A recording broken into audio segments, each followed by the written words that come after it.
بسم اللہ الرحمن الرحیم اللہم افتح علینا حکمتک وانشر علینا رحمتک یا ذو الجلال والاکرام۔ تو جی ناظرین، الحمدللہ عز وجل ہدایت النحو کتاب ہماری جاری الساری ہے، اور آج ہم اس کا سبق نمبر 75 نمبر سبق انشاءاللہ عز وجل پڑھیں گے۔ تو سبق نمبر 74 کے اندر ہم نے حروف جارہ کی فصل کو شروع کیا تھا، تو چونکہ یہ فصل طویل تھی تو اس کو ہم نے 3 حصوں میں ڈیوائیڈ کیا تھا۔ پہلا پارٹ ہم سبق نمبر 74 کے اندر کر آئے، اس کے اندر 4 حروف جارہ کو ہم نے ذکر کیا تھا۔ تو آج کے سبق نمبر 75 کے اندر ہم 3 مزید حروف جارہ کے اوپر گفتگو کریں گے۔ وہ کون سے ہیں؟ با، اسی طرح لام، اور اسی طرح پھر 7واں ہے ربا۔ تو یوں ہمارے 3 آج کلیئر ہو جائیں گے، بقیہ جو رہ گئے ہیں وہ سبق نمبر 76 کے اندر حروف جارہ جو رہ گئے ہیں ان کی گفتگو ہوگی۔ تو آج کے جو 3 حروف جارہ ہیں یہ بھی 5 صفحات پر تقریباً پھیلے ہوئے ہیں، تو آج کے سبق کے اندر انشاءاللہ عز وجل ان کے اوپر گفتگو کریں گے۔ تو آئیے بلا تاخیر ہم اپنے سبق کی طرف بڑھتے ہیں۔ کہتے ہیں الباء واہی للالصاق نحو مررت بزید ای التصق مروری بموضع یقرب منہ زید۔ اور حروف جارہ میں سے 5واں با ہے، اور یہ یعنی با الصاق کے لیے ہے۔ جیسے مررت بزید، میں زید کے ساتھ گزرا۔ الصاق کہتے ہیں چپکنے کو، چمٹنے کو۔ تو کہتے ہیں مررت بزید کا معنی کیا ہوگا؟ کہتے ہیں التصق مروری بموضع یقرب منہ زید۔ کہتے ہیں التصق مروری، میرا گزرنا ملا ہوا ہے، چپکا ہوا ہے، بموضع ایسی جگہ کے ساتھ، یقرب منہ زید جس جگہ سے زید قریب ہے۔ اب یہ جو الصاق ہے، اب یہ خواہ حقیقی طور پر ہو جیسے بہ داؤن، یعنی بیماری اس کے ساتھ ہے، تو اب یہاں پر جو بیماری ہوتی ہے وہ بالکل حقیقی طور پر اس کے ساتھ چپکی ہوتی ہے، چمٹی ہوتی ہے۔ اور یہ جو دوسری مثال دی انہوں نے، تو اس کے اندر یہ مجازی طور پر ہے، جیسے مررت بزید ای التصق مروری بمکان یقرب منہ زید۔ آگے کہتے ہیں وللاستعانۃ، پہلا معنی ہوا اس کا الصاق والا با کا، دوسرا معنی یہاں سے بیان کر رہے ہیں کہ استعانت کے لیے، یعنی با استعانت کے لیے بھی آتی ہے، جیسے کتبت بالقلم، میں نے قلم کی مدد سے لکھا۔ اب استعانت کے لیے ہوگا تو اس کا کیا مطلب ہے؟ مطلب یہی ہے کہ با حرف جارہ جس پر داخل ہوگی، یعنی جو اس کا مدخول ہوگا، تو مراد یہ ہوگا کہ اس کا جو فعل ہے، جس طرح کتبت یہاں پر استعمال ہوا ہے، تو جس پر با جارہ داخل ہے تو اس کا جو مدخول ہوگا یہ اس فعل کا آلہ بنے گا۔ تو یہاں پر بھی دیکھیں لکھائی، لکھنے کا یہ جو قلم ہے یہ آلہ بنا ہے، اس کی مدد سے اس کام کو کیا گیا ہے۔ تو یہی استعانت کا مطلب ہے کہ اس کی مدد سے وہ کام کیا گیا ہے۔ تو کتبت بالقلم، کتبت مستعینا بہ کے معنی میں ہو جائے گا، کیونکہ اس کی مدد سے ہی، اس کی استعانت سے ہی اس کو سر انجام دیا گیا ہے، لکھائی کو۔ 2 معنی ہو گئے۔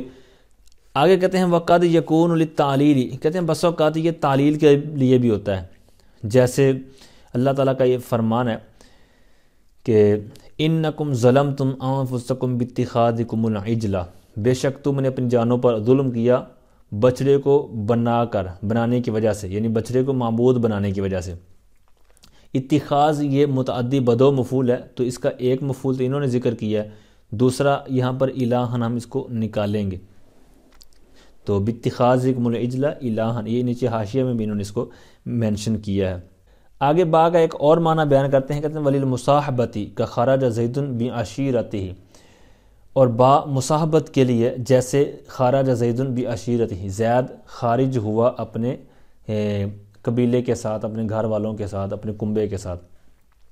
تو اب یہاں پر آپ نے 2 چیزوں کو مد نظر رکھنا ہے کہ جہاں پر آپ نے با کو مصاحبت کے لیے لینا ہے، ایک تو یہ ہے کہ با کی جگہ پر مع کو رکھنا صحیح ہو، مطلب جس طرح یہ مثال ہے خرج زید مع عشیرتہ، اس طرح کہنا صحیح ہو، یعنی اس سے معنی بالکل صحیح بنتا ہو۔ دوسرا یہ ہے کہ اس کے مدخول کو، یعنی با کا جو مدخول ہوگا جس کے اوپر با داخل ہوگا، تو اس کو مصحوب سے حال بنایا جا سکتا ہو، جیسے اللہ پاک کا فرمان ہے قد جاءکم الرسول بالحق من ربکم۔ اب یہاں پر مع الحق کی یا پھر محقن، ٹھیک ہے، تو دونوں صورتوں میں یہاں پر یہ پایا جا رہا ہے۔ اچھا، اب یہاں پر یہ جو یہ مصاحبت والا معنی بیان کیا گیا ہے کہ با مصاحبت کے لیے آتی ہے، یہاں پر ایک ہو سکتا ہے کہ ذہن میں سوال بھی آئے کہ جو الصاق والی آپ نے بیان کی صورت، تو یہاں پر بھی وہی صورت پائی جا رہی ہے، تو گویا کہ یہاں پر مصنف علیہ رحمہ نے ایک چیز کا تکرار کر دیا ہے کہ اس سے مراد وہی، تم الصاق سے مراد ہے وہی یہاں پر مراد ہے۔ تو اس کے اندر تھوڑا سا فرق ہے، جس طرح کہتے ہیں بریک سا فرق ہے، تو جس طرح ایک ہوتا ہے خاص اور ایک ہوتا ہے عام، تو تھوڑا تھوڑا ان کے اندر فرق ہوتا ہے، تو اس وجہ سے اب یہاں پر ایک چیز میں اسی مثال سے آپ سمجھیں گے تو انشاءاللہ آپ کو آسان ہو جائے گا۔ تو جو مصاحبت ہوتی ہے نا، مصاحبت، تو اس کے اندر اب یہاں پر خارج زید بعشیرۃ، یعنی خارج زید بھی ہوا ہے اور کنبہ بھی ہوا ہے، یعنی جو اس کے گھر والے ہیں عشیرہ ہے، تو دونوں نکلے ہیں، خارج ہوئے ہیں، تو اب ان کے خروج کے اندر یہ دونوں کا ایک ہونا ضروری ہے، ٹھیک ہے، دونوں کا جو اشتراک ہے، دونوں کا مشترک ہونا ہے، تو وہ خروج میں ایک ہونا مشترک ہے، یعنی خارج زید بھی ہوا ہے، اس کا گھر والے بھی ہوئے ہیں، تو یہ خروج میں دونوں کا اشتراک ضروری ہے مصاحبت کے اندر، دونوں بیک وقت نکلیں، اکٹھے نکلے ہوں یہ ضروری نہیں ہے، ٹھیک ہے، کوئی تھوڑا بہت آگے پیچھے بھی ہو سکتے ہیں، ٹھیک ہے۔ تو بہرحال مصاحبت کے اندر کیا ہے کہ جس طرح یہاں خارج ہونے کی بات کی جا رہی ہے، تو زید اور اس کا جو گھر والے ہیں، ان دونوں کا نکلنے میں مطلب یہ برابر ہوں، مشترک ہوں، کہ دونوں گھر سے نکل آئے ہیں، کسی جگہ سے نکل آئے ہیں جہاں سے بھی انہوں نے نکلنا تھا، اب دونوں بیک وقت نکلے ہوں اس میں ضروری نہیں ہے، لیکن یہ الصاق کے اندر یہ چیز ضروری تھی، ٹھیک ہے، کہ وہاں پر نکلے بھی ہوں اور وہاں پر کیا ہے کہ ساتھ میں وقت کی بھی یکسائی ہونی چاہیے، ٹھیک ہے، دونوں ایک طرح کے وقت کے اندر ہوں، ٹھیک ہے، تو یہ چھوٹا سا فرق ہے۔ وَلِلْمُقَابَلَةِ، یعنی یہ چوتھا یا پانچواں معنی جو بیان کر رہے ہیں، کہتے ہیں یہ مقابلے کے لیے بھی آتی ہے، جیسے اس کی مثال دیتے ہیں کہ بِعْتُ هَذَا بِذَاكَ، بِعْتُ میں نے بے کی، هَذَا یہ، یعنی میں نے یہ بیچا، بِذَاكَ اس کے بدلے میں، با یہاں پر بدلے میں ہے نا، مقابلے میں، یعنی اس کے مقابلے میں نے وہ بیچا، یعنی اس کے بدلے میں وہ بیچا۔ اب یہ جب بِعْتُ یا اشتریتُ ہے تو یہ لغات ازداد میں سے ہیں، یعنی بِعْتُ سے آپ خریدنا بھی معنی کر سکتے ہیں، بیچنا بھی کر سکتے ہیں، اسی طرح اشتریتُ اس سے خریدنا بھی معنی کر سکتے ہیں، بیچنا بھی معنی کر سکتے ہیں، لغات ازداد، ضد کی جمع ازداد، ٹھیک ہے، تو ان کے اندر یہ دونوں طرح کے معنی پائے جاتے ہیں۔ تو بِعْتُ هَذَا بِذَاكَ میں نے یہ فلاں کے بدلے میں بیچا یا میں نے یہ فلاں کے بدلے میں خریدا، دونوں طرح معنی کر سکتے ہیں۔ اچھا، اسی طرح ایک اور انہوں نے نیچے مثال بیان کی ہے، اَرَضِیتُم بِالْحَیَاةِ الدُّنْیَا مِنَ الْآخِرَةِ، تو یہاں پر بھی با مقابلے کے لیے آگے فرماتے ہیں وَلِلتَّعْدِیَةِ كَذَهَبْتُ بِزَیدٍ، اور با تعدیہ کے لیے ہوتی ہے، جیسے ذهبت بزید میں زید کو لے گیا۔ اب یہ ذہب ویسے تو لازم ہے، یعنی فعل لازم ہے، تو وہاں پر اس کا معنی کیا ہے، لے جانا، یعنی جیسے ذہب زید زید گیا، ٹھیک ہے، لیکن جب اس کو حرف جر کی وجہ سے متعدی کیا تو اب یہاں پر معنی ہو جائے گا لے جانا، جیسے ذہبت بزید میں زید کو لے گیا۔ اسی طرح قرآن پاک کے اندر ہے ذہب اللہ بنورہم، اللہ پاک ان کے نور کو لے گیا۔ اچھا، اب یہاں پر متعدی بنانے کی بھی کئی صورتیں ہیں، ٹھیک ہے، جو کہ آپ صفحہ نمبر 207 پر ملاحظہ کر چکے ہیں، سبق نمبر میرے خیال میں 68 تھا۔ تو اب یہاں پر یہ جو با تعدیہ والی صورت ہے، تو ویسے اس کی بھی دو صورتیں ہیں تعدیہ کی بھی، کہ فعل کے اندر تسییر کے معنی کو متضمن کر لینا، یا پھر فعل کو اس کے معمول تک پہنچانا، ٹھیک ہے، تو یہاں پر پہنچانے والا تو یہ دیگر حروف جارہ بھی کرتے ہیں، لیکن یہاں پر جو مراد ہے وہ تسییر والا معنی مراد ہے، تضمین والا، ٹھیک ہے۔ آگے فرماتے ہیں کہ وَلِلظَّرْفِیَّةِ كَجَلَسْتُ بِالْمَسْجِدِ، اور با ظرفیت کے بھی آتی ہے، جیسے کہتے ہیں جلست بالمسجد، میں مسجد میں بیٹھا۔ آگے با زائدہ کے بارے میں گفتگو کرنے لگے ہیں، اس سے پہلے ایک بات مد نظر رکھیں جو آپ نے پہلے سماعت کی ہوئی ہے، کہ زائدہ سے مراد یہ ہے کہ اس کو عبارت سے آپ حذف بھی کر دیں تو معنی کے اندر خرابی لازم نہیں آئے گی، ٹھیک ہے، اور دوسرا یہ بھی ذہن میں رکھنا ہے کہ زائدہ سے مراد یہ نہیں ہے کہ جناب یہ فضول ہے، ٹھیک ہے، بلکہ اس کا کوئی نہ کوئی معنی ہوتا ہے، یعنی تقید والا معنی ہو سکتا ہے، یا کوئی اس کا اور کام ہو سکتا ہے، جو کہ میں نے پہلے عرض کیا ہے۔ بقیہ حروف زیادت کی ایک باقاعدہ فصل آئے گی سبق نمبر 81 کے اندر، تو وہاں پر انشاءاللہ عرض کروں گا۔ کہتے ہیں وَزَائِدَةٌ قِيَاسًا فِي خَبَرِ النَّفْيِ نَحْوُ مَا زَيْدٌ بِقَائِمٍ وَفِي الْاِسْتِفْهَامِ نَحْوُ هَلْ زَيْدٌ بِقَائِمٍ، اور کہتے ہیں اور زائدہ یہاں پر با الباء زائدۃ، یہ اس طرح عبارت بن جائے گی، الباء مبتدا زائدۃ خبر، کہتے ہیں با زائدہ ہوتی ہے. اب زائدہ یہ قیاسی بھی ہو سکتی ہے، سمائی بھی ہو سکتی ہے. تو قیاسی طور پر ہو سکتی ہے، کہتے ہیں قیاسی طور پر ہوگی نفی کی خبر میں، جیسے کہتے ہیں کہ ما زید بقائم. اب یہاں پر انہوں نے تو مطلقاً ذکر کیا ہے کہ نفی کی خبر میں مطلقاً نفی کہا، لیکن مراد اس سے یہ ہے کہ لیسا، ٹھیک ہے، لیسا یا ما نافیہ مراد ہے. جس طرح کہ انہوں نے ایک کی مثال دی ہوئی ما زید بقائم یا پھر لیسا زید بقائم، ٹھیک ہے. تو یہاں پر ما اور لیسا مراد ہے نفی کے اندر. اور کہتے ہیں فافیل استفہامی، اور قیاسی طور پر استفہام کے اندر بھی با زائدہ ہوتی ہے، جیسے کہتے ہیں حل زید بقائم. اب یہاں پر استفہام بھی انہوں نے مطلقاً ذکر کیا ہے، لیکن مراد اس سے صرف حل ہے، ٹھیک ہے، لفظ حل. اچھا، اب انہوں نے پھر اس کو مطلقاً کیوں رکھا؟ تو اس کی وجہ انہوں نے جو حاشیے میں بیان کی وہ یہ کہتے ہیں کہ یہ چونکہ بات معروف و مشہور ہے اس باب کے اندر، تو اس لیے وجہ سے انہوں کو مطلق اس ذکر کیا ہے.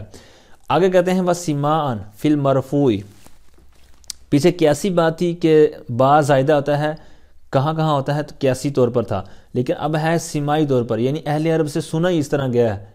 جیسے کہتے ہیں فی المرفوع، یعنی جہاں پر وہ مرفوع ہوگا تو اس انداز میں کہتے ہیں جیسے بحسبک زیدن.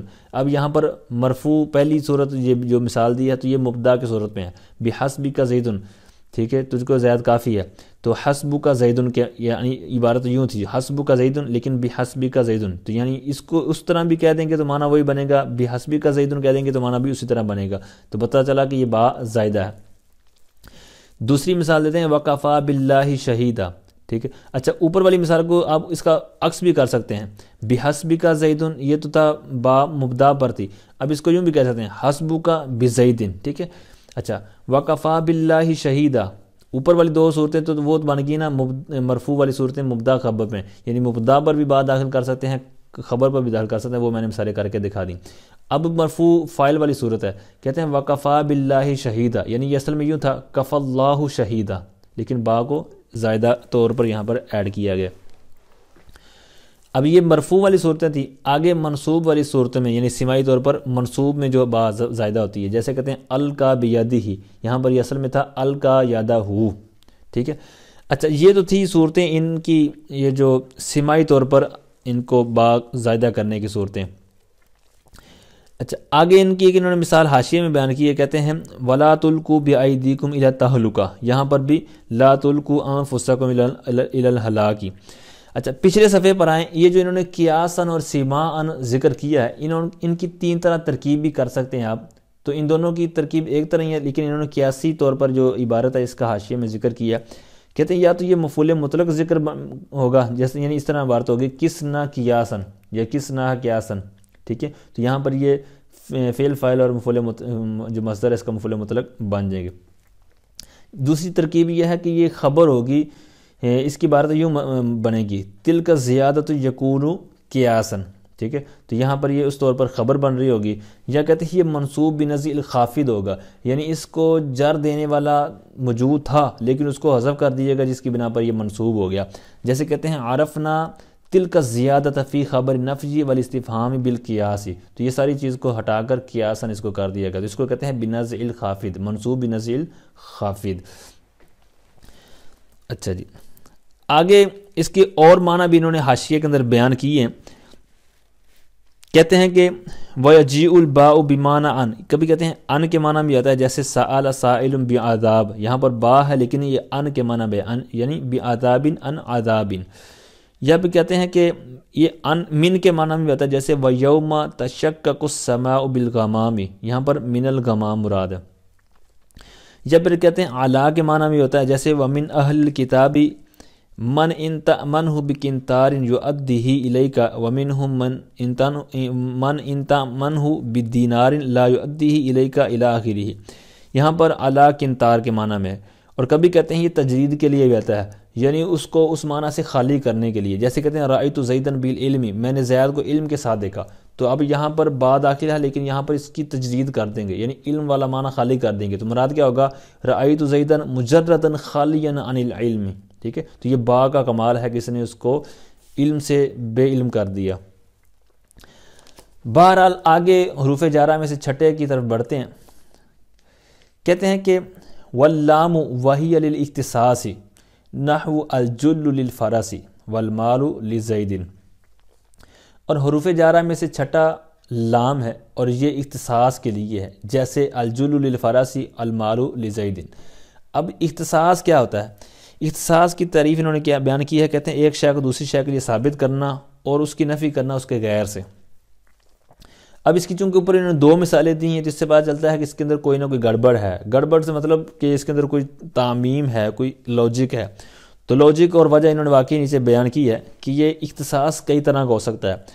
تو اختصاص ایک تو کہتے ہیں استحقاق کے طور پر ہوگا، یعنی کوئی چیز حقدار، کوئی بندہ کوئی چیز کسی چیز کی حقدار ہوتی ہے، جیسے یہ گھوڑا ہے تو کہتے ہیں الجل للفراسی۔ تو جل کہتے ہیں جھول کو، یہ میرے خیال میں ایک کپڑا ہوتا ہے جو اس کے اوپر ڈالا جاتا ہے اس کے لباس کے طور پر، ایک جو اوپر اس کی حفاظت کے لیے، تو اس سے مراد وہ ہے۔ تو الجل للفراسی کہتے ہیں کہ گھوڑا جھول کا حقدار ہے، نہ کہ گدھا، ٹھیک ہے۔ تو یہ استحقاق بیان کیا جا رہا ہے کہ جھول کا یا جل کا جو حقدار ہے، استحقاق ہے، یہ گھوڑے کے لیے، ٹھیک ہے۔ تو یہ للفرس لام جو لگایا ہے یہ اختصاص کے لیے، اختصاص بھی کون سا؟ استحقاق والا۔ یا پھر کہتے ہیں جو اختصاص ہوتا ہے یہ ملک کا ہوتا ہے، یعنی المال لزید، مال زید کیا ہے، ٹھیک ہے۔ تو یہاں پر ملکیت کے لیے ہے، یعنی یہ جو اختصاص ہے یہ ملکیت والی ہے۔ یا پھر کہتے ہیں اختصاص یہ نسبت والا بھی ہو سکتا ہے، جیسے زید ابن لعمر، یعنی زید یہ عمر کا بیٹا ہے۔ تو یہاں پر یہ عمر کے اوپر جو لام ہے تو یہ اختصاص نسبت کی یہاں پر بیان کرنا ہے کہ یعنی یہ جو نسبت اس کے ساتھ، تو یہ جو اختصاص ہے یہ نسبت والا ہے۔ آگے فرماتے ہیں وَلِلتَّعْلِيلِ كَضَرَبْتُهُ لِلتَّعْدِيبِ، اور لام تعلیل کے لیے آتا ہے، یعنی علت کے لیے آتا ہے، جیسے کہتے ہیں میں نے اس کو مارا تعدیب کے لیے، ادب سکھانے کے لیے۔ اب یہ جو علت ہے، ٹھیک ہے، تو علت خواہ وہ ذہنی طور پر ہو، جیسے یہ مثال جو انہوں نے بیان کی ضربتہ للتعدیب، یہاں پر جو مارنے کی علت غایہ ہے وہ ادب سکھانا ہے، ٹھیک ہے۔ دوسری یا خارجی طور پر بھی وہ علت ہو سکتی ہے، جیسے خرجت لمخافتک، یعنی میں نکلا تیرے خوف کی وجہ سے، ٹھیک ہے۔ تو یہاں پر یہ علت داعیہ ہے، اوپر علت غایہ تھی، یہ علت داعیہ۔ تیسرا معنی بیان کرتے ہیں یا تیسرا اس کا استعمال کرتے ہیں وزائدۃ، یہاں پر بھی اسی طرح آپ اس کو اللام زائدۃ اس کی عبارت لے کر ترکیب کر سکتے ہیں۔ تو کہتے ہیں لام زائدہ بھی ہوتا ہے، جیسے اللہ تعالیٰ کا فرمان ردیف لکم، تو رادیفہ مطلب ہوتا ہے ردیف ہوا، سوار ہوا، یعنی کسی کے پیچھے سوار ہونا، ٹھیک ہے۔ کوئی گھوڑے کے اوپر بیٹھا ہوا تو اس کو جو پیچھے بیٹھا ہے تو اس کو یہ اس کے لیے استعمال کریں گے رادیف لکم۔ اسی طرح کوئی بائک پر بیٹھا ہے، گاڑی پر بیٹھا ہے، موٹر سائیکل پر بیٹھا ہے تو اس کے پیچھے بیٹھنے والے کو یہ معنی اس کے لیے استعمال ہو سکتا ہے۔ تو رادیف لکم، وہ تمہارا ردیف ہوا، یعنی وہ تمہارے پیچھے سوار ہوا۔ اب یہاں پر لام زائدہ ہونے کی وجہ کیا ہے؟ تو وجہ یہ ہے کہ بھائی یہ تو بنفسی ہی خود متعدی ہے، تو اس کو لام جارہ وغیرہ کے ذریعے متعدی کرنے کی حاجت نہیں ہے، تو لہٰذا یہ اگر متعدی پر آ گیا ہے تو یہ زائدہ ہوگا، ٹھیک ہے۔ تو رادیف لکم میں یہ اصل بارتی رادیف کم۔ آگے اس کا چوتھا معنی بیان کرتے ہیں، کہتے ہیں وَبِمَعْنَى عَنْ إِذَا اسْتُعْمِلَ مَعَ الْقَوْلِ، اور لام ان کے معنی میں ہوتا ہے جب کہ وہ مستعمل ہو قول کے ساتھ، یعنی قول یہ اس کے جو مشتقات ہیں یعنی ماضی مضارع وغیرہ، تو اس کے بعد یہ لام استعمال ہو تو وہاں پر پھر کیا ہوگا کہ یہ ان کے معنی میں ہوگا، جیسے اللہ تعالیٰ کا یہ فرمان ہے وَقَالَ الَّذِينَ كَفَرُوا لِلَّذِينَ آمَنُوا لَوْ كَانَ خَيْرًا مَا سَبَقُونَا إِلَيْهِ، سورہ احقاف کی آیت نمبر 6، یہ آیت نمبر 11 میں ہے، یہ انہوں نے 6 لکھا ہوا ہے یہاں پر، تو یہ قرآن پاک کے اندر یہ میرے خیال میں 11 نمبر پر ہے۔ تو بہرحال یہاں پر آپ نے غور کرنا ہے کہ یہ جو لام ہے للذین، تو اب یہاں پر یہ ان الذین کے معنی میں، یعنی ان ہے یہاں پر، کیونکہ یہاں پر انہوں نے کیا بیان کیا ہے کہ یہ جو لام ان کے معنی میں ہوتا ہے کب ہوتا ہے؟ کہتے ہیں جس وقت اس کو استعمال کیا جائے قول کے ساتھ، یعنی قول مادہ ہو تو یعنی اس سے خواہ وہ ماضی ہو مضارع ہو تو اس سے جو مشتقات وغیرہ بنتے ہیں، تو اب یہاں پر کالا آیا ہے تو اس کے بعد یہ لام استعمال ہوا ہے، تو لہٰذا یہاں پر یہ ان کے معنی میں ہوگا۔ تو اب یہاں پر دیکھیں قال الذین کفروا، کافروں نے کہا ان لوگوں نے جو کافر ہیں یا جنہوں نے کفر کیا، تو مراد یہ ہے کہ کافروں نے کہا، للذین ان لوگوں کے لیے، تو یہاں پر ہم نے ان والا معنی کرنا ہے، کافروں نے للذین کی جگہ پر کریں گے ان الذین، کافروں نے کہا ان الذین آمنوا ان لوگوں کے بارے میں، ان لوگوں کے حق میں جنہوں نے ایمان لایا، یعنی ایمان والوں کے بارے میں کہا، ٹھیک ہے، اس طرح ترجمہ بنے گا۔ لو کان خیرن، اگر وہ بہتر ہوتا. اب خیرن مطلب مراد یہاں پر کس کی بات ہو رہی ہے کہ وہ ہے قرآن یا اسلام، یعنی قرآن و سنت یعنی اسلام کی بات ہو رہی ہے کہ اگر اسلام یا قرآن بہتر ہوتا ما سبقونا الیہ، تو ما سبقو تو وہ سبقت نہ لے جاتے نہ ہم پر، یعنی کافر کہہ رہے ہیں کہ جو ایمان لے آئے ہیں وہ ہم پر سبقت نہ لے جاتے ایمان لانے میں. اب وجہ کیا ہے اس کی؟ کیونکہ وہ سمجھتے تھے کہ ہم عقل مند ہیں، ہم ذہین ہیں، ہم جناب اچھے لوگ ہیں، ہم بھی جناب بس سمجھدار ہیں، تو اگر قرآن اچھا ہوتا تو ہم ایمان لانے میں پہل کرتے نا. اب ہم نے پہل نہیں کی، بلکہ جو غریب لوگ ہیں جس طرح حضرت عمار، حضرت صہیب، حضرت عبداللہ بن مسعود وغیرہ جو کمزور تھے ظاہری طور پر دنیاوی لحاظ سے اور غریب تھے، تو وہ ایمان لائے جب تو اس وقت انہوں نے یہ کہا کہ کافروں نے کہا ان لوگوں کے بارے میں کہ اگر یہ بہتر ہوتا، یعنی قرآن یا اسلام بہتر ہوتا، بہترین ہوتا، بہتر ہوتا تو ما سبقونا تو ہم پر سبقت نہ کرتے الیہ اس طرف، یعنی یہ جو ایمان لے آئے مسلمان تو ہم سے پہلے یہ اسلام نہ لاتے، کیونکہ اگر یہ بہتر ہوتا تو ہم ہی اس بہتری کی طرف بڑھتے. تو معاذ اللہ مطلب ان کی اپنی سوچ تھی تو وہ اس طرح یہ جملے انہوں نے بولے تھے. تو بہرحال ہمارا یہاں پر کیا مقصود ہے اس جملے میں؟ تو وہ للذین کالا کے بعد جو آیا ہے، اور یہی انہوں نے اذستم الا مع القول کی جو قید لگائی ہے، تو یہاں پر وہ سارا موجود ہے. تو بہرحال یہ جو آیت کے اندر لام کو ان کے معنی میں لیا ہے، تو اس میں کہتے ہیں فیہ نظر، کہتے ہیں اس میں نظر ہے. تو مطلب اس کے اندر بعضوں کا اس پہ اختلاف ہے، تو وہ انشاءاللہ ہم آگے اس کے اوپر پڑھیں گے کہ اس کے اوپر کس انداز میں اختلاف ہے. لہٰذا اس کو یہاں تک آپ ذہن میں رکھیں کہ لام ان کے معنی میں آتا ہے، لیکن اس آیت کے اندر یہ جو استدلال کیا گیا ہے تو یہاں پر اختلاف ہے، تو یہ آپ اس کو فی الحال چھوڑ دیں. اچھا، پانچواں معنی بیان کرتے ہیں، کہتے ہیں وَبِمَعْنَ الْوَاوِ فِي الْقَسْمِ لِلتَّعَجُّبِ كَقَوْلِ الْحُذَلِيِّ شِعْرٌ. کہتے ہیں اور لام واو کے معنی میں آتا ہے قسم میں، جو قسم تعجب کے لیے ہو، جیسے حضلی شاعر کا قول. یہ شعر آگے انہوں نے بیان کیا ہوا ہے. تو بہرحال اس کو سمجھنے سے پہلے شعر کو، تو اس عبارت کو سمجھ لیں کہ یہ جو انہوں نے کہا ہے کہ لام واو کے معنی میں ہوگا اور واو قسم والی واو، ٹھیک ہے. اب یہاں پر قسم دیگر قسمیں بھی ہوتی ہیں، دیگر حروف بھی ہوتے ہیں قسم کے لیے. اب یہاں پر یہ جو لام کو واو کے معنی میں لے کر جب قسم کے لیے استعمال کرنا ہے، تو یہاں پر کہہ رہے ہیں کہ للتعجبی، وہ قسم تعجب کے لیے ہوگی، یعنی وہ ایک عجیب و غریب انوکھی چیز کے لیے وہ مطلب لام استعمال ہو رہا ہوگا وہاں پر، انوکھی قسم کے لیے، ٹھیک ہے. اب اس کی انہوں نے نیچے مثال بھی دی ہے کہ جب انہوں نے یہ کہہ دیا کہ یہ تعجب کے لیے مطلب جو قسم ہوگی اس کے لیے اس کو استعمال کیا جائے گا، تو لہٰذا یہ کہنا کہ للہ لقد طار الذباب، کہ اللہ کی قسم بے شک جو مکھی ہے وہ اڑ گئی ہے. تو اب یہ مکھی کا اڑنا کوئی عجیب و غریب بات نہیں ہے، کوئی بڑا عجیب و غریب معاملہ نہیں ہے. تو لہٰذا اس کے لیے یہ لام بمعنی واو استعمال کرنا یہ درست نہیں ہے، کیونکہ یہ لام بمعنی واو جو قسم کے لیے ہے، اس کو وضع ہی اس کے لیے کیا گیا ہے، یہ اس کا معنی مراد ہی اس وجہ سے اس لیے لیا گیا ہے کہ یہاں پر مراد ہو کہ یہ تعجب کے لیے ہو، یعنی وہ ایسا کوئی عجیب و غریب کام ہو، امور اعظام میں سے ہو، ٹھیک ہے.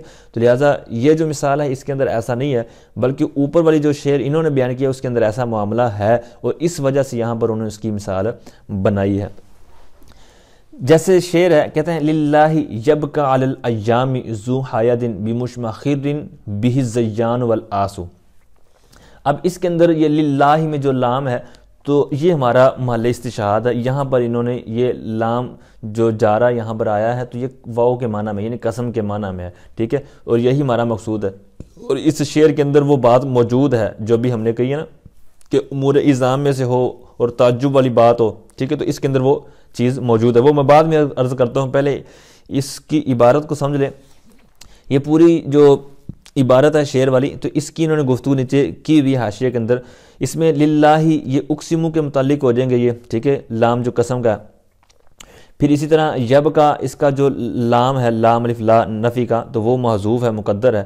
علی الایام، تو علا کے بعد جو مضاف ہے آگے ایام کی طرف جو مضاف بنے گا تو وہ مقدر ہے، ٹھیک ہے. وہ کیا عبارت تھی؟ وہ تھی علی مرور الایام، یعنی زمانے کے گزرنے پر، دنوں کے گزرنے پر. دنوں کے گزرنے پر مراد ہوتا ہے زمانے کے گزرنے پر. اچھا، ذو حید، اس کے معنی بارہ سنگا بھی ہوتا ہے یا پہاڑی بکرا، ٹھیک ٹھیک ہے، جو سینگ والا ہو، ٹھیک ہے۔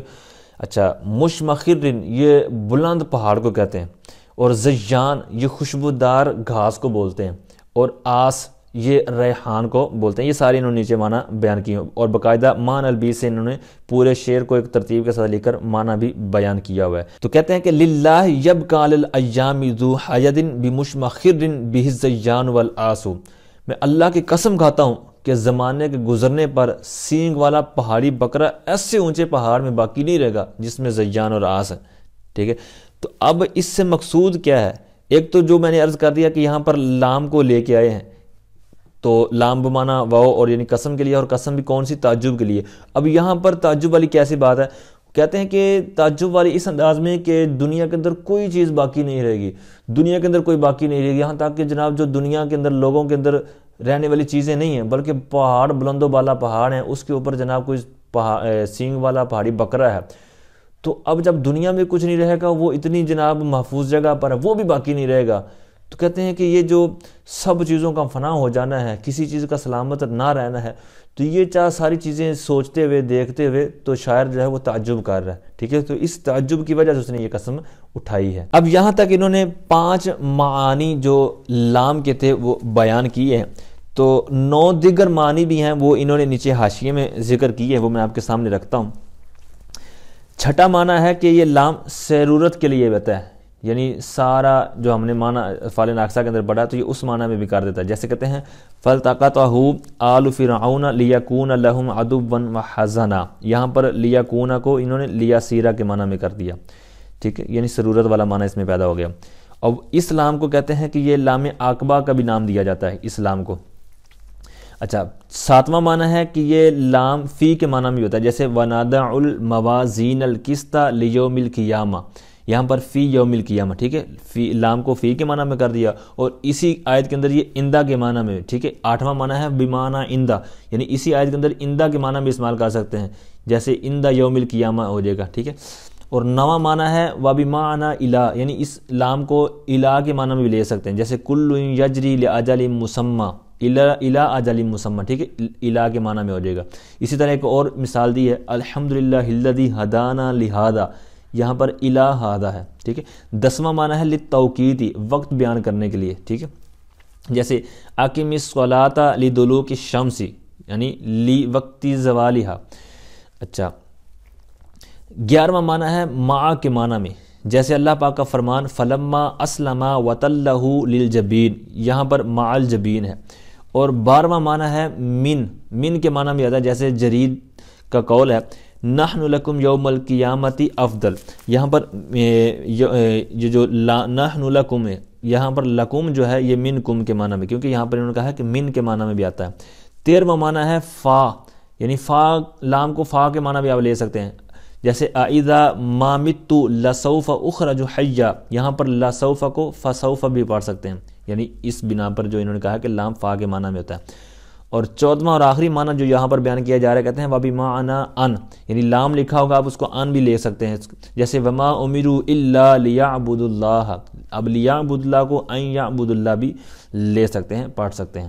آگے فرماتے ہیں وَرُبَّ وَهِيَ لِلتَّقْلِيلِ كَمَا أَنَّ كَمْ الْخَبْرِيَّةَ لِلتَّكْثِيرِ، اور 7واں حرف جر ربہ ہے، اور وہ تقلیل کے لیے ہے، یعنی ربہ تقلیل کے لیے ہے، تقلیل کے لیے آتا ہے، جیسا کہ کم خبریہ تکثیر کے لیے ہے۔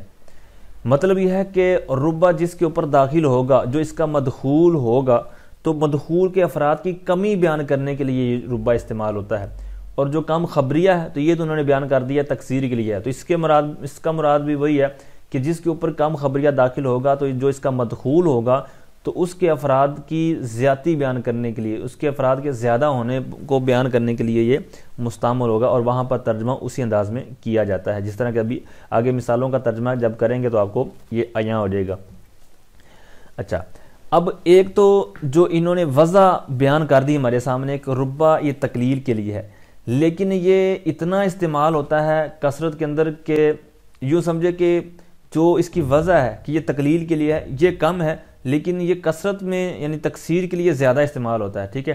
اور دوسرا جو کم خبریہ انہوں نے کہا ہے یہ تکثیر کے لیے ہے، لیکن اس کے اندر ایسا نہیں ہے، یعنی یہ جو کم خبریہ ہے یہ تکثیر کے لیے تو آتا ہے، لیکن ایسا نہیں ہے کہ یہ بھی جناب تقلیل کے لیے آتا ہو، تھوڑا بہت آتا ہو یا کبھی کبھار آتا ہو، نہ ایسا اس کے اندر نہیں ہے۔ ربا تقلیل کے لیے ہے لیکن یہ تکسیر کے لیے زیادہ استعمال ہوتا ہے، اور یہ جو کم خبریہ ہے یہ تکسیر کے لیے آتا ہے، اور تکسیر کے لیے ہی آتا ہے، تقلیل کے لیے آتا ہی نہیں ہے، یہی ان کے درمیان فرق ہے۔ اچھا، اب یہ جو ربا ہے تو اس کو پڑھنا، یعنی جو اس کا ضبط ہے، اس کا جو تلفظ ہے، ایک تو ربا جو ہم پڑھ رہے ہیں تو اس کو دیگر 16 انداز میں پڑھا جا سکتا ہے، یعنی اس کے مختلف انداز میں اعراب چینج کر کے اس کے اوپر جو شکل و صورت ہے تو اس کو بدل کر، تو تقریباً ایک قول کے مطابق 16 اس کے اندر لغات ہیں۔ اچھا، تو یہ جو کہا گیا ہے کہ ربا یہ تقلیل کے لیے ہے، تو اسی طرح جو قد ہے جب یہ فعل مضارع پر داخل ہوتا ہے تو وہاں پر بھی یہ قد فعل مضارع میں تقلیل کے لیے آتا ہے، لیکن جس طرح یہ تکسیر کے لیے بھی آتا ہے، لیکن یہ زیادہ طور پر یہ تکسیر کے لیے آتا ہے، لیکن جو مضارع ہے قد جب اس کے اوپر داخل ہوتا ہے لیکن وہاں پر ہے تقلیل کے لیے، لیکن وہ بھی تکسیر کے لیے آ جاتا ہے، لیکن اس کے اندر پھر صورتیں ہیں کہ وہ مقام مدح میں ہو، جس طرح کہ قرآن پاک کے اندر ہے قد یعلم اللہ المعوقین، تو اس کے اندر جو قد ہے یہ تکسیر کے لیے، ٹھیک ہے۔ تو بہرحال اس کے اندر بھی 2 صورتیں ہیں، اور اس کو پھر قد کے ساتھ بھی مناسبت کے طور پر میں نے عرض کر دیا۔ اب یہ جو لفظ ربا ہم پڑھ رہے ہیں تو اب یہ ربا اسم ہے، فعل ہے، حرف ہے، کیا ہے؟ تو امام اخفش اس بات کی طرف گئے ہیں کہ یہ جو لفظ ربا ہے یہ اسم ہے، اور یہی قول، اس کو اسم کہنا صاحب کافیہ کے نزدیک بھی مختار ہے، پسندیدہ ہے۔ اچھا، آگے فرماتے ہیں وَتَسْتَحِقُ صدر الکلامی، اور ربا صدر کلام کا مستحق ہوتا ہے، یعنی یہ چاہتا ہے کہ میں شروع میں آؤں۔ اب اس کی کیا وجہ ہے؟ اس کی لاجک یہی ہے کہ یہ اس بات پر دلالت کرے، یعنی کلام کے شروع میں ہی، ابتدا میں ہی یہ بتا دے کہ یہاں پر تقلیل مقصود ہے، ٹھیک ہے، تقلیل پر دلالت کرے، جس طرح کہ جو کم خبریہ ہے تو یہ تکسیر پر دلالت کرتا ہے، تو اس لیے یہ بھی صدارت کو چاہتا ہے تاکہ شروع سے ہی یہ انشاء تکسیر پر دلالت کرے اور وہ انشاء تقلیل پر دلالت کرے، یعنی جو ربا ہے۔ آگے یہاں پر یہ بیان کر رہے ہیں کہ ربا داخل کس کے اوپر ہوتے ہیں، یعنی اس کا مدخول کیا ہے، ٹھیک ہے۔ تو وَلَا تَدْخُلُوا إِلَّا عَلَى نَكْرَةٍ مَوْصُوفَةٍ نَحْوُ رُبَّ رَجُلٍ كَرِيمٍ لَقِيتُهُ۔ یہاں پر 2 صورتیں ہیں، ابھی تک ایک صورت میں نے پڑھی ہے، کہتے ہیں اور ربا داخل نہیں ہوتا مگر نکرہ مصوفہ پر، یعنی داخل ہوتا ہے تو صرف نکرہ مصوفہ پر داخل ہوگا، مطلب یہ ایک تو ہے نکرہ، دوسرا یہ ہے کہ اس کی صفت بھی لائی گئی ہوگی، جس طرح کہ آگے مثال کے اندر بیان کرتا ہوں کہ رُبَّ رَجُلٍ كَرِيمٍ لَقِيتُهُ، ربا کا یہاں پر معنی ہم نے کیا کرنا ہے، وحی للتقلیل، ٹھیک ہے، وہ والا معنی کرنا ہے، تو اس انداز میں یہ مثال ہے اور اسی طور پر یہ ترجمہ آپ نے کرنا ہے۔ تو رُبَّ رَجُلٍ كَرِيمٍ لَقِيتُهُ، میں نے چند بزرگ آدمیوں سے ملاقات کی، چند نیک آدمیوں سے ملاقات کی، چند سخی آدمیوں سے ملاقات کی، ٹھیک ہے، کریم کا کوئی بھی آپ معنی کر سکتے ہیں، اس کے بھی زیادہ معنی آتے ہیں۔ اچھا، اب ہم نے یہاں پر کیا دیکھنا ہے، ایک تو یہ ہے کہ ربا حروف جارہ میں سے ہے، تو اب اس نے اپنے ماں باپ کو کیا کیا، جر دیا، ربا رجل کریم، وہ تو بات کلیئر ہوگی۔ پھر یہ جو انہوں نے کہا ہے کہ یہ کس پر داخل ہوتے ہیں، یہ صرف نکرہ مصوفہ پر ہی داخل ہوتے ہیں۔ اب دیکھیں رجل یہ نکرہ ہے اور دوسرا یہ اس کی صفت بھی لائے گی کریم کے ساتھ، لہٰذا یہاں پر جو پہلی بات انہوں نے کہی تھی کہ یہ داخل ہوگا تو نکرہ مصوفہ پر داخل ہوگا، اور وہ ہم نے یہاں پر ملاحظہ کر لیا کہ واقعی نکرہ پر داخل ہے، اور نکرہ بھی وہ کہ جس کی صفت لائی گئی ہے۔ اچھا، یہ جو انہوں نے کہا ہے کہ وَلَا تَدْخُلُوا إِلَّا عَلَى نَكْرَةٍ مَوْصُوفَةٍ، کہ یہ نکرہ موصوفہ پر داخل ہوتا ہے، اس میں نکرہ کیوں کہا، موصوفہ کیوں کہا، تو اس پر بھی بہت زبردست انہوں نے بات نیچے بیان کی ہے۔ تو اب یہ جو نکرہ انہوں نے کہا، نکرہ کہنے کی وجہ کیا ہے، تو وجہ سمپل سی ہے کہ جس طرح یہ کم خبریہ تو یہ انشاء تکسیر کے لیے آتا ہے تو پھر اس کی تمیز لائی جاتی ہے، اب اسی طرح یہ جو ربا ہے تو یہ انشاء تقلیل کے لیے ہے تو اس کی تمیز لائی جاتی ہے، ٹھیک ہے۔ تو اب تمیز لائی جاتی ہے تو تمیز آپ کو پتہ ہے کہ ہمیشہ نکرہ ہی ہوتی ہے، تو اس بنا پر یہ نکرہ کہا۔ دوسری بات کہ اس میں ساتھ میں جو قید لگا دی کہ موصوفہ، کہ نکرہ موصوفہ پر داخل ہوتا ہے، تو موصوفہ کیوں کہا، اس کی صفت والا کیوں کہا، تو اس کا بھی سمپل سا یہی جواب کہ جس کی صفت ذکر کی جائے یعنی کسی بھی چیز کی، تو جب صفت ذکر کریں گے تو اس کے اندر مطلب کمی آ جائے گی، یعنی ان کے افراد میں کمی آ جائے گی، کیونکہ جتنی صفات کا آپ اضافہ کرتے چلے جائیں گے تو افراد کی جو کوانٹٹی ہے، اس کی مقدار ہے، وہ بھی کم ہوتی چلی جائے گی۔ اب ہم نے کیا مراد لینا ہے، واہی علی تقلیل، کہ ربا سے مراد کیا ہے کہ یہ تقلیل کے لیے آتا ہے، تو اب جب صفت لگائیں گے تب ہی اس کے اندر افراد میں کمی آئے گی نا، جس طرح کہ یہ ربا رجل کریم، تو اب اگر ہم یہ ربا رجل لقیتہ کہیں تو یہاں پر افراد کے اندر زیادتی ہو جانی تھی، لیکن ہمیں کیا لینا ہے کہ ہم نے مراد لینا ہے کہ تقلیل والا، جس طرح کہ انہوں نے 2 نیچے مثالیں بیان کی حاشیہ کے اندر، کہ ویسے ایک مطلقاً الرجل ہم کہیں تو اس کے اندر عام طور پر جو آدمی مرد حضرات وغیرہ آ جائیں گے، لیکن جب ہم اس کے ساتھ لگا دیں کہ ان الرجل العالمہ تو یہ اخاص ہو جائے گا، ٹھیک ہے، جب اخاص ہوا خاص ہوا تو پھر اس کے اندر اقال میں یعنی اس کے اندر تعداد میں بھی کمی آ جائے گی دیگر کی بنسبت، جس کے ساتھ صفت نہیں لگائے گی۔ اسی طرح انہوں نے ایک اور مثال دی ہے راقبہ مطلب لونڈی، تو الراقبہ جب ویسے کہا تو اس کے اندر جو غلام ہوتے تھے، لونڈیاں ہوتی تھی، تو وہ اس کے اندر کافی زیادہ تعداد میں آ جائیں گی۔ جب ساتھ میں مومنہ کی صفت لگائی تو اس کے اندر جو غیر مومنہ وہ نکل جائیں گے، صرف مومنہ مراد ہو جائیں گے، تو اس کے اندر جب قید لگائی تو لہٰذا یہاں پر ایک قلت والا معنی پیدا ہو گیا، کیونکہ اگر مطلقاً لونڈی کہتے ہیں، رقبہ کہتے ہیں، جس کے اندر مسلمان غیر مسلمان سب آ جائیں گے، لیکن جیسے مسلمان کی قید لگائی، مومنہ کی قید لگائی تو دیگر افراد نکل جائیں گے، تو لہٰذا صرف مومن بچے۔ اب مومن جب صرف غلام لونڈی بچی تو پتہ چلا کہ دیگر بنسبت اس کی تعداد کم ہوگی، ٹھیک ہے۔ تو المختصر یہ ہے کہ نکرہ منصوفہ کہنے کی وجہ یہ ہے جو میں نے ابھی عرض کی ہے۔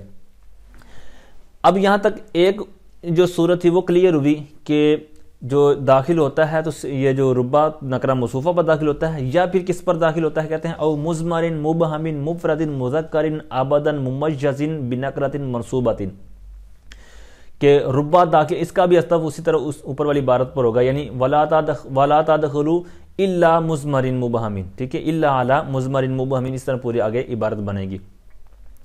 اور ربا داخل نہیں ہوتا مگر ضمیر مبہم پر جو مفرد مذکر ہوگی ہمیشہ ممیز ہوگی نکرہ منصوبہ کے ساتھ، یعنی اس کے اندر یہ ساری چیزیں آپ نے ذکر جو انہوں نے کی ہیں یا آپ نے مثال کے ساتھ غور کرنا ہے جو آگے لکھی ہوئی ہے۔ پہلی بات انہوں نے کہا کہ ضمیر مبہم ہوگی، ربہ رجلان، اس مثال پہ بھی آپ نے ساتھ میں غور کرنا ہے اور اس عبارت کو بھی دیکھنا ہے۔ ضمیر مبہم ہوگی تو مبہم سے مراد یہ ہے ضمیر مبہم سے کہ جس کا جو مرجع یعنی جس کی طرف وہ ضمیر لوٹ رہی ہے وہ معین نہیں ہے، تو یہاں پر بھی وہ معین نہیں ہے کس کی طرف لوٹ رہی ہے، ٹھیک ہے، لہٰذا یہ ضمیر مبہم ہوگی۔ پھر کہا کہ ضمیر مبہم مفرد ہوگی، تو یہاں پر ربہ میں آپ دیکھ رہے ہیں کہ یہ مفرد ہے۔ پھر کہا کہ مذکرین، کہ ضمیر مبہم ہوگی، مفرد ہوگی، ساتھ میں مذکر بھی ہوگی، تو یہاں پر تینوں صورتیں آپ دیکھ رہے ہیں، ربہ یہ ضمیر مبہم بھی ہے، مفرد بھی ہے، اور مفرد بھی مذکر والی ہے، ٹھیک ہے، تینوں چیزیں اس کے اندر پائے گی۔ اب یہ ہمیشہ اسی طرح ہوگی۔ پھر اس کی جو ساتھ میں تمجیز لائیں گے وہ کس طرح ہوگی، کہتے ہیں بنکرۃ منصوبۃ، نکرہ منصوبہ ہوگی، یعنی ایک تو یہ ہے کہ نکرہ ہوگی، جس طرح رجلن آپ دیکھ رہے ہیں یہ معرفہ نہیں ہے، نکرہ ہے۔ دوسری بات منصوبۃ، کہ یہ نکرہ ہوگی منصوبہ ہوگی، یعنی رفع بھی نہیں ہوگا جر بھی نہیں ہوگا بلکہ نصب والی صورت میں ہوگی۔ اچھا، اب ایک انہوں نے یہ مثال بیان کی، آگے آئے کہتے ہیں وَرُبَّهُ رَجُلَيْنِ، یہاں پر بھی ربہ کے اندر وہ ساری چیزیں پائی جا رہی ہیں، لیکن رجلین کے اندر تثنیہ ہے، یعنی 2 آدمیوں کے بارے میں ہے۔ وَرُبَّهُ رِجَالًا، یہاں پر جمع ہے، تو ربہ تینوں مثالوں کے اندر یہ سیم ہے، ایک طرح ہی ہے، ٹھیک ہے۔ یہی انہوں نے قید لگائی تھی کہ آبادن ہمیشہ اسی طرح ہوگا، ہمیشہ اینڈ پہ نہیں لگایا، یعنی بنکرۃ منصوبۃ اینڈ پہ نہیں لگایا، بلکہ پہلی بات کے ساتھ جو ربہ کے ساتھ جو ضمیر اٹیچ تھی تو اس بارے میں فرمایا کہ آبادن، یعنی اس کے ساتھ ضمیر مبہم مفرد مذکر یہ جو 3 صورتیں تھیں تو یہ ہمیشہ ہوں گی، ٹھیک ہے۔ تو اسی وجہ سے یہ جتنی بھی آپ مثالیں دیکھ رہے ہیں ان کے اندر چینجنگ نہیں ہوئی۔ اسی طرح مؤنث والی مثال ہے کہ وَرُبَّهُ امرأۃ، اسی طرح وَرُبَّهُ امرأتین، جمع کی مثال لگا لیں ربہ نسان، ٹھیک ہے۔ تو یوں اس کی 3 صورتیں جو مؤنث والی ہیں اس کے اندر بھی یہ ہمیشہ آبادن والی جو صورت ہے وہ موجود ہے کہ ربہ اپنی حالت پر رہی ہے، ٹھیک ہے، ضمیر مبہم مفرد مذکر یہ ساری صورتیں اس کے اندر پائے گی ہر صورت میں بدلنے مثال کو بدلنے کے باوجود۔ اچھا، اب یہ ایک موقف جو ہم نے ابھی تک پڑھا ہے، جو ابھی تک آپ نے سماعت کیا ہے کہ مفرد جو ضمیر مبہم مفرد مذکر یہ ہمیشہ اسی صورت میں رہیں گے، اور جو تمجیز والی صورت ہے وہاں پر چینجنگ ہوتی چلی جائے گی حسب حال۔ اچھا، یہ سارا موقف بصریوں کے نزدیک ہے، اور کوفیوں کے نزدیک کیا ہے، کہتے ہیں وَعِنْدَ الْكُوفِيِّينَ يَجِبُ الْمُطَابَقَةُ، اور کوفیوں کے نزدیک مطابقت واجب ہے۔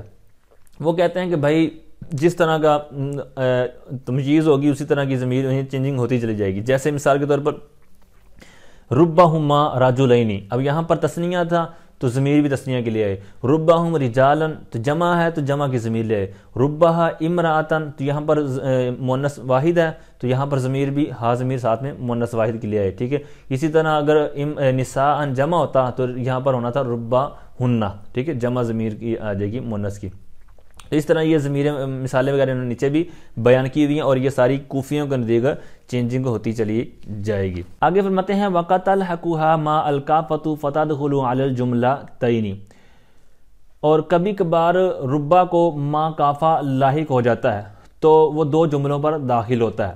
مطلب یہ ہے کہ ربا عام طور پر جس طرح استعمال ہوتا ہے لیکن کبھی کبھار اس کے ساتھ اٹیچمنٹ ہو جاتی ہے ما کافہ کی۔ کافہ کا مطلب ہے روکنے والی، کافتن تو روکنے والی، رکاوٹ بننے والی، تو یہ رکاوٹ بن جاتی ہے۔ کیوں، کیسے رکاوٹ بن جاتی ہے؟ مطلب یہ ہے کہ جو اس کا عمل ہے کہ اس طرح یہ عمل پھر نہیں کرتا ربا۔ ویسے حروف جارہ میں سے اور دیگر جو آپ نے پڑھا کہ کس کس انداز میں داخل ہوتی ہے، لیکن جیسے اس کے اوپر ماں کافہ آئی، جو روکنے والی ماں آئی، تو اب کیا ہوگا، تو اب اس کا وہ عمل اس انداز میں نہیں ہوگا۔ اب دوسرا یہ ہے کہ جس طرح پیچھے بیان کیا گیا کہ کس کس انداز میں داخل ہوگا، وہ صورتیں بھی ختم ہو جائیں گی۔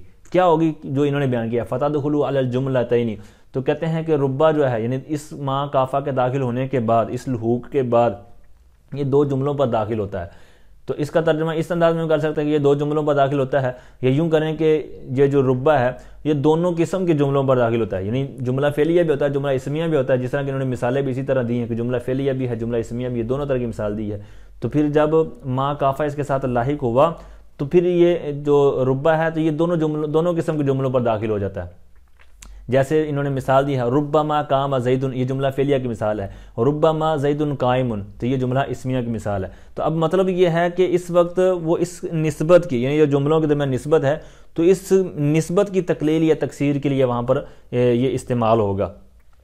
اچھا، اب یہاں پر یہ بھی ذہن میں رکھیں کہ یہ جو ماں کافہ ہے تو اب ماں کافہ بھی ہوتی ہے، دیگر بھی ماں استعمال ہوتے ہیں، یعنی میم الف ماں، تو ان کے درمیان فرق کیا ہے؟ تو فرق سمپل سا ہے کہ یہ متصل ہوگا۔ ماں کافہ جو ہے جس طرح کہ آپ مثال بھی دیکھ رہے ہیں ربما، ٹھیک ہے، تو یہ اتصال کے ساتھ یعنی ملا ہوا آپس میں اس کے ساتھ مل جائے گا، ٹھیک ہے۔ اسی طرح حروف مشبہ بالفعل کے اندر بھی یہ عام طور پر استعمال ہوتا ہے ماں کافہ، تو یہاں پر حروف جارہ کے طور پر ہم پڑھ رہے ہیں۔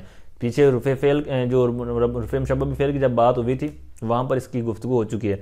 تو بہرحال یاد اتنا آپ نے رکھنا ہے کہ ان کے درمیان فرق یہ ہے کہ جہاں پر ماں کافہ والا ہوگا تو وہاں متصل ہوگا اس کے ساتھ جس کے ساتھ وہ استعمال ہو رہا ہوگا، لیکن دیگر جو ماں ہیں تو وہ الگ طور پر ہی ہوں گے، وہ مفصول ہوں گے، یہ متصل ہوں گے، ٹھیک ہے، یہ ان کے درمیان فرق ہے۔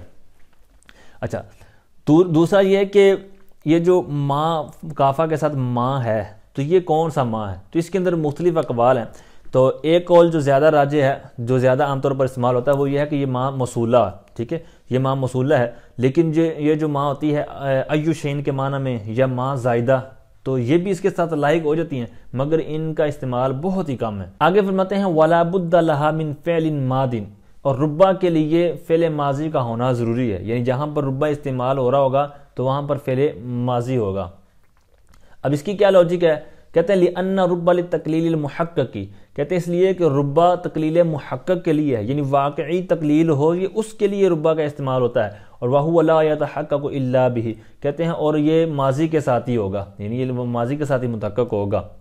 اب جب یہ بات ہوئی کہ اس کے لیے ماضی کا ہونا ضروری ہے تو معترض نے یا سائل نے ایک سوال کر دیا، ایک اعتراض کر دیا کہ ہم آپ کو ایک ایسی مثال دکھاتے ہیں کہ ربا کا استعمال ہو رہا ہے لیکن وہاں پر ماضی نہیں ہے بلکہ مضارع ہے۔